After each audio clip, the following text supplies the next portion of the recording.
حكاية شيماء، البنت الصغيرة اليتيمة اللي اعتدى عليها جارها محمد، اللي يدوب عنده 25 سنة وعاطل، يعني كمان ما بيشتغلش، وحاول إنه يقلع عينيها عشان ما تتعرفش عليه.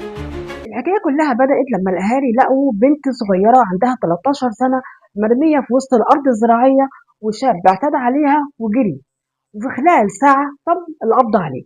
ولكن للأسف إن البنت كانت حالتها سيئة جدا، وتم نقلها للمستشفى العام ببلبيس. والحكاية بتبدأ لما الولد محمد خبط على الباب وفتحت له وقال لها قبلها اصلا ما خبط علينا. كان بيقول لماما في تليفون انا عايزه ابيعه. فماما قالت له انا ما باخدش حاجه مسروقه. ده ما انا رايحه نزلت بقى، هو نزل وانا نزلت عشان اروح اجيب الاريال. فقام هو مشي ورايا، زقني كده في نص الزراعه، قام جاي قعد يضرب فيا. ففوجئت طبعا إن هو بيزقها ناحية الأراضي الزراعية وبدأ يعتدي عليها.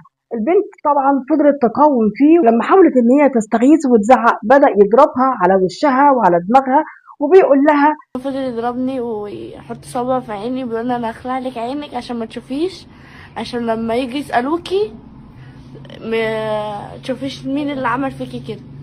يا كبدي. فضل يضربني بالبواني وقطع لي في هدومي، يا روحي. وكتر الخبط انا مكنتش واعية.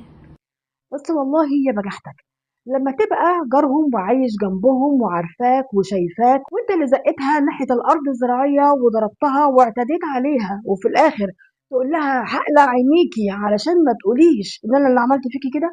طب ما هي شافتك من الأصل. يا بجحتك والله. وطبعا بعد ما تم الاعتداء عليها والبنت فقدت الوعي من الوحشية الضرب اللي أخدته والاعتداء اللي اعتدى عليه فيها، مع أول رجل بدأت تدب في المنطقة هو خد بعضه وجرى.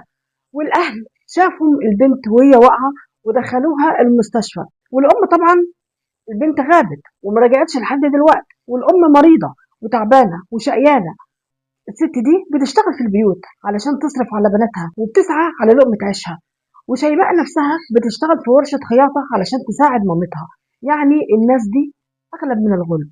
والبيت طبعا استغل الفرصة دي واعتدى على البنت على أساس إن هي ملهاش ظهر وملهاش حد يقف جنبها ولا يسأل عنها. في تحقيقات النيابة قال إن هو عجبته وأثارته وهي معدية، وغصب عنه عمل معاها كده تحت تأثير المخدر. ولكن للأسف في تحقيقات النيابة أثبتت إن هو طبيعي جدا وحالته النفسية